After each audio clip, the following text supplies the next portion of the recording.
I remember my grandma's favorite story was about how everything cost 2 cents when she was young.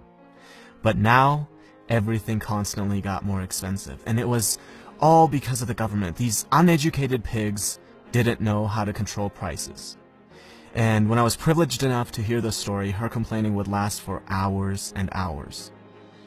And that's exactly what reactive people do. They always focus on the things that they cannot control. It's not possible that a concept like inflation would exist. And if it did, it's impossible that they wouldn't know about it. On the other hand, proactive people realize, look, even if my complaining were completely objective, it doesn't help me. So I'm going to focus on what I can control. If a proactive person owns a business where he sells a product, instead of focusing on how people these days don't appreciate good products anymore and how the government has horrible regulations, he focuses on how can I improve my product so my customers can't live without it. Do you realize how much responsibility, how much dedication, how much hard work comes along with asking that question? And what do you think our effort minimizing brain is going to pick as default? And that is exactly why most people focus on the things that they cannot control rather than focusing on the things that they can. Habit number 1 is be proactive. Now, imagine you're at a funeral, but this one's different from all the funerals you've ever been to. You're standing over the casket and you see yourself. What do you have to say about yourself? This is one of the most powerful questions you could ask. Are you doing the things in your life which are aligned with what you want to be able to say? Do you want to say that you are a good spouse? If that's the case, how does coming home and instantly being negative towards your spouse affect that? Do you want to be remembered as a person who added value to society? If that's the case, are you doing the things that will allow you to say that, or are you scared of failure and choose comfortable mediocrity instead? Almost every one of us will have to readjust how we live when we ask this question. Habit number 2 is begin with the end in mind. Now, if I were to ask you, what are the most important things to you? The most common answers I would get would be either your well-being or your relationships, your family, your spouse, your children. You would never ever say organizing papers or watching TV. But how many of us spend more time organizing papers and watching TV than planning our nutrition and going to the gym or cultivating a healthy family environment? There's a horrible disconnect between what we say and how we actually allocate our time. Habit number 3 is put first things first. Now, imagine you're an author and I'm an author, and we both write interesting books, and we both have access to an audience of about 100,000 people. I read your book and I love it, so I decide to share it with my audience, and as a result, you now have thousands of people buying your book and reading your ideas.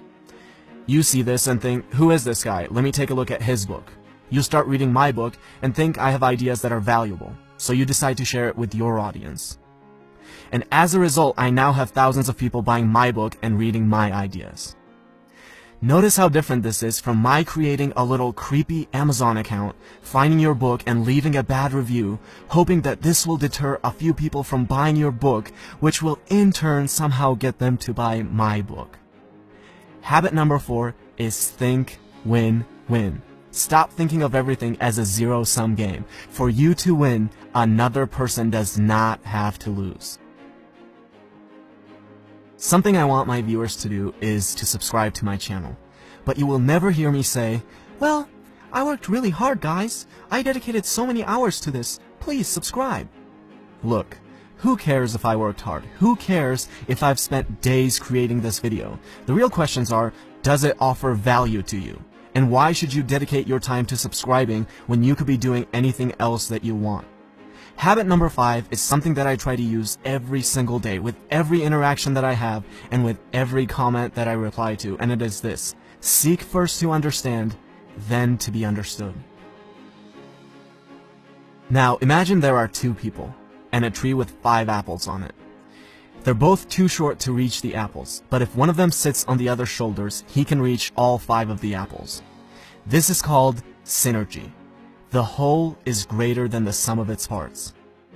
Now, I'll be the first one to admit that you can't achieve this with everyone, but you should always be looking for opportunities to create synergy. With every synergistic opportunity you create, you can gather many more apples than you otherwise would by yourself. Habit number 6 is synergize. A man has been trying to cut down a tree for hours, and after a while his neighbor can't take it anymore, goes over and says, "You know, if you sharpen the saw, you'll be able to cut it down faster." And the man replies, "But sharpening the saw is going to take time." Now, we might laugh at this story, but we do the same thing all the time. We can't find 30 minutes a day, 4 times a week, to go to the gym. Our health deteriorates to a point where we're physically incapable of being effective. We can't read a book for 15 minutes a day and mentally stimulate ourselves. No, these things take too much time. And then we have the audacity to ask for little tips and tricks on how to be effective. It's like telling your engineer, "Don't worry about the foundation. Where can we get the magic bricks that will float in the air?" Habit number 7 is sharpen the saw. And these are the 7 habits of highly effective people by Stephen Covey.